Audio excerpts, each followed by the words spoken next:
నిన్నటిదాకా దేశం మొత్తము హిడ్మా ఎన్కౌంటర్ మీద చర్చ జరుగుతూ ఉండే. అసలు హిడ్మాలు ఎందుకు పుడతారంటే ఇగో ఎల్లమ్మగూడెం ఊర్లోకి వస్తే తెలుస్తుంది. భూస్వాములు వాళ్ళ అరాచకాలు, రాజ్యాన్ని నడిపించి రాజ్యాంగ రక్షణ చేసేటువంటి రాజకీయ వ్యవస్థ రాక్షసుల చేతులలో, కోమటిరెడ్డి వెంకటరెడ్డి అనే ఒక రాక్షసుని చేతులు అటువంటి చేతులలో ఉంటే హిడ్మాలు పుడతారు. సో హిడ్మాలను ఎన్కౌంటర్ చేయగానే అంతా శాంతి ఏమి ఉండదు.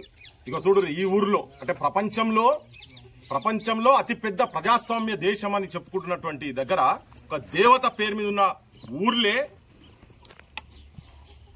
ప్రజాస్వామ్య వ్యవస్థ ఏడుస్తున్నది ఒక తల్లి రూపంగా. ఇక్కడ కనీసం నామినేషన్ వేయలేనటువంటి దుస్థితిలో దేశ రాజకీయ వ్యవస్థ, భారతదేశంలో ఉన్నటువంటి పల్లెల్లో ఉన్నటువంటి ఒక తల్లి అరణ్యరోదనం అవుతున్నది. ఇద్దరు పిల్లలను కన్న తల్లి కనీసం ఒక సర్పంచ్, అది కానూను ఇచ్చినటువంటి దానికి, రాజ్యాంగం ఇచ్చినటువంటి హక్కు నెరవేర్చేందుకు నామినేషన్ వేస్తే భర్తన్ సచ్చడో బతుకుతాడో అనే స్థాయికి తీసుకుపోయేటువంటి వ్యవస్థలో బతుకుతున్నాం మనం.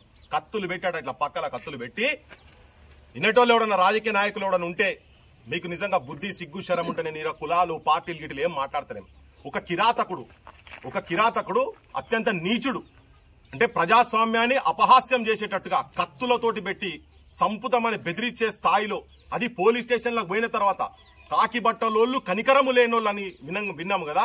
ఈ కనికరం లేనటువంటి చదువుకున్నటువంటి వాళ్ళు వీళ్ళు చెంచాలై, బ్రోకర్లై పోలీస్ స్టేషన్లకు పోయిన తర్వాత కూడా పెద్దోళ్ళతో ఎందుకు రా నువ్వు పంచాయతీ పెట్టుకుంటావు, నువ్వు బచ్చగానివి, నువ్వు ఎందుకు పంచాయతీ పెట్టుకుంటావు, వాళ్ళ కంట్లలో పడకు బిడ్డ, నువ్వు సంతకం పెట్టిపో తెల్ల కాగితం మీద అని చెప్పని పోతే ఒక వీరనారి లెక్క, ఒక సమ్మక్క లెక్క, ఒక సారక్క లెక్క, సాకలి ఐలమ్మ లెక్క, ఈ ప్రాంతంలో పుట్టినటువంటి ఉమ్మడి నల్గొండ జిల్లాలో పుట్టినటువంటి పెళ్లి లలిత లెక్క ధైర్యం చేసి నామినేషన్ ఇచ్చింది కదా. ఈ తల్లిని చూసిపెట్టేందుకు వచ్చినాం, ఈ అక్కను చూసిపెట్టేందుకు వచ్చిన వీడికైతే ఇక్కడికి వచ్చినాక నిజంగా అమ్మ తెలంగాణ మొత్తం నీ దిక్కు చూస్తున్నది. తెలంగాణలో ప్రతి ఆడబిడ్డలు ఈ చైతన్యం కావాలి. బరాబర్ ఈ ఊరి ప్రజలకు మొత్తం చెప్తున్నా, మీరు ఆత్మాభిమానంతో నుండి ఒక దుర్మార్గుని, ఎట్లయితే రాక్షసులను దేవతలు చంపితే ఎట్లయితే దేవతలు అయినరో అట్లా మీ ఊర్లో ఒక దేవత లెక్క తన ఇలా పుట్టింది, ఇక్కడ ఎదురు తిరిగింది. మీరందరూ మూకుమ్మడిగా మీరు ఏం చేస్తారో, ఇళ్లలో ఏముంటుందో ఏందో గానీ ఓట్ల కాడికి వచ్చినప్పుడు మాత్రం ఓట్లేసి గెలిపిస్తే ఇటువంటి వాళ్ళకు బుద్ధి వస్తుంది. అమ్మ నువ్వు కూడా ఈ దుర్మార్గుడు సందీప్ రెడ్డి, ఇంకా పాశం రామరెడ్డి అట, ఆయన ఇంట్లో కూర్చొని అరే నువ్వు జెడ్పీటీసీ బొల్లా వెంకటరెడ్డి, వీళ్ళందరికీ అసలే ఆ వెంకటరెడ్డి అంటోనికి నరాల వీక్నెస్ ఉండి వాడు భుజాలు ఇట్లా అంటాడు, చక్కగా నిలబడ కూడా రాదు ఆయనకి అసలు. అటువంటి వాడు వచ్చి అరే నాయన ఈ టెన్షన్లని పెట్టుకుంటే ఆయన నరాలు బలికి చచ్చిపోతావు. రాజగోపాల్ రెడ్డి పేరు చెప్పినట్ట ఇక్కడ పోయే కాడ ఆయన పిఏ అని చెప్పి రాజగోపాల్ రెడ్డి కదా, ఆయన ఇద్దరు అన్నదమ్ములు దొందే. అది మీ అరాచకాలైంది, ఆయనకు అర్థమైతే లేదు. ఇదెక్కడ కథ? ఆ మనిషికి కూడా ఎవరికైనా రాజకీయ వ్యవస్థ ఆధిపత్యాన్ని చెలాయించేటువంటి ఆలోచన ఉన్నటువంటి ఈ అహంకార రాజకీయ వ్యవస్థలో ఈ కోమటిరెడ్డి వెంకటరెడ్డి అనే వ్యక్తి ఎంబడున్నటువంటి వాళ్ళు కేవలం ఆధిపత్యం. ఇక్కడ యునానిమస్ కావాలి. ఓట్లకు వస్తే వాళ్ళకి ఎటువంటి వాళ్ళు గెలవారు కదా, ప్రజలు చీకొడతారు, లాతు కొడతారు. అదే నీకు దమ్ముంటే, నీకు ధైర్యం ఉంటే, నువ్వు ఒక పటేల్ అని చెప్పుక తిరుగుతున్నావు కదా, నీకు వీళ్ళు అంటారు మొగతనం చూపిస్తున్నావు కదా నాయన, నువ్వు ఇంక ఇళ్లకెళ్ళి తీసుకుపోయి కిడ్నాప్ పెట్టి కత్తులు కాదురా, బహిరంగంగా రా. నువ్వు హైదరాబాద్ లో మాట్లాడతావా, నువ్వు ఏడ మాట్లాడతావు చెప్పు. నీ ముఖ్యమంత్రి చెప్తున్నారు అరే గొల్లోలు మంచిగా ఉంటే హైదరాబాద్ శాంతిగా ఉంటుందని చెప్పని. ఈడెవడు కొట్లాడలేక కాదు, హింస చేయలేక కాదు, మీ అసంటోళ్ళ హత్యలు చేయలేక కాదు, దమ్ము లేక కాదు, మాకు రాజ్యాంగం మీద నమ్మకం ఉన్నది. తుపాకులు ఉట్టిగా బట్టి నక్సలైట్లు కాలే, నీ అసంటి దుర్మార్గులు చేపట్టే హిడ్మాలు పుట్టిరు ఈ దేశంలో. భవిష్యత్తులో పుట్టకుండా ఉండాలంటే ఈ రాజకీయ వ్యవస్థలు ఉన్నటువంటి వాళ్ళని కూడా చంపిరు వాళ్ళంతా. సో మేము శాంతి కోరుతున్నాం. కళాన్ని నమ్ముకొని ఒక పంతులమ్మ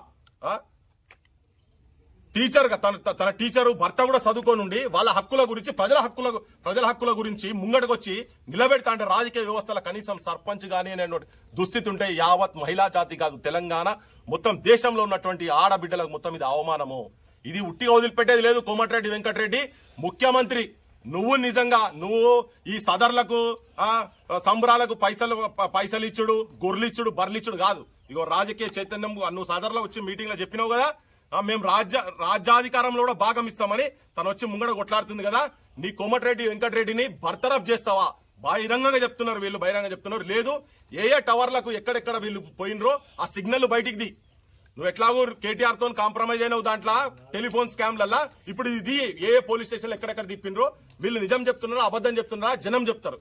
ఈడికి మేము తీసుకొస్తుంది కూడా ఇప్పటికి కూడా ఇంకా వీళ్ళకి ఇప్పటికే ఓ 10 మంది పోలీసులు కావాలి. మేము పొద్దుగాలు వస్తుంటే 15 కార్లు వస్తున్నాయి.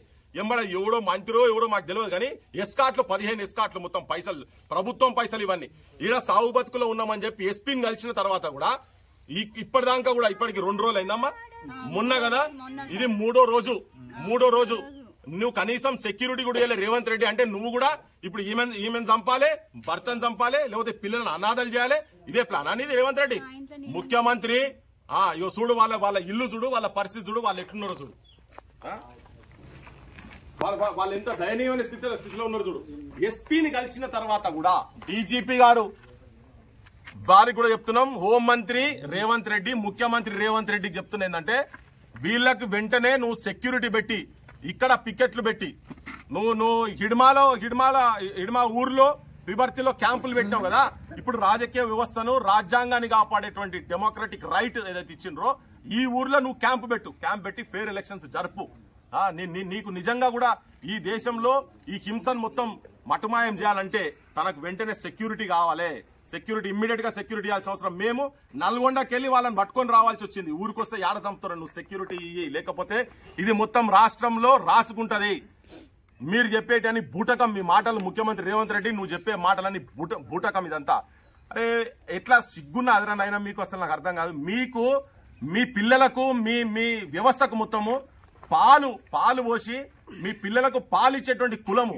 మీ పిల్లలకు మీకు దున్నపోతు లెక్క బలిస్తారు కదా మీరు మందు మీద కూర్చోగానే ముక్కలు వాళ్ళకి ఉచ్చడాగిపించే ఆలోచన ఎట్లా వచ్చింది రా మీరు మనుషులా పశువులా అటువంటి వాటిని ఎంకరేజ్ చేస్తున్నటువంటి కోమటిరెడ్డి వెంకటరెడ్డి నీకు ఏ మాత్రం పాత్ర లేదు అంటే నువ్వు మొత్తం వాడిని డిసోన్ చేయి సందీప్ రెడ్డి కదా పేరు నీ పాత్ర లేదు అని అంటే వాళ్ళని మొత్తం డిసోన్ చేసి వాళ్ళ మీద కేసులు పెట్టిస్తేందుకు నువ్వే ఫోన్ చేసి నువ్వే ఎస్పీ ఆఫీస్కి వచ్చి నువ్వు చెప్తే నిన్ను నమ్ముతారు లేకపోతే నిన్ను నమ్మే సమస్యనే లేదు నువ్వు దీని వెనకాల ఉన్నావు పోలీస్ వ్యవస్థకు ముఖ్యమంత్రి రేవంత్ రెడ్డి కాంగ్రెస్ పెద్దలకు కూడా ఈవెన్ సివిల్ సొసైటీస్ కూడా ఈ నిన్నటిదాకా రేవంత్ రెడ్డి కాంగ్రెస్ పార్టీ గెలవాలని తిరిగినటువంటి సివిల్ సొసైటీస్ అందరికి కూడా చెప్తున్నాం మీరు ఈ పల్లెకి రావాల్సిందే ఏం పల్లెమ్మ ఇది ఎల్లమ్మగూడెం దేవత పేరు మీద తనతో అందుకే చెప్తున్నా దేవత పేరు మీద ఉన్నటువంటి ఊర్లో రాక్షసత్వం నడుస్తున్నది కదా ఈ రాక్షసత్వం ఆపాలంటే సుదర్శన్ రెడ్డి గారు చాలా మంది మీరు ముఖ్యమంత్రికి చాలా దగ్గర ఉన్నారు కదా పెద్ద వాళ్ళంతా వీళ్ళంతా పోయి ఆడ కూర్చుంటారా ఈమె సెక్యూరిటీ గన్మెన్ పెట్టి ఈ ఊర్లో పికెట్ పెట్టి ఎలక్షన్ నడిపియాలి తర్వాత వాళ్ళ మీద కేసులు పెట్టి బొక్కల వారాలి సర్పంచ్ ఇది లేడీ అయింది కదమ్మా లేడీ అయింది ఇప్పుడు సందీప్ రెడ్డి భార్య నిలబడ్డది ఇక్కడ భర్తనే తీసుకొని కిడ్నాప్ చేసి తీసుకుపోయింది అని చెప్పి క్లియర్ చెప్తున్నాడు కేసులు పెట్టి ఫస్ట్ బొక్కల పడేయాలి నాన్ బెయిలబుల్ కేసులు పెట్టి ఎలక్షన్ల వరకు బయటికి రాకున్నటువంటి కేసులు పెట్టాల్సిన అవసరం ఉన్నది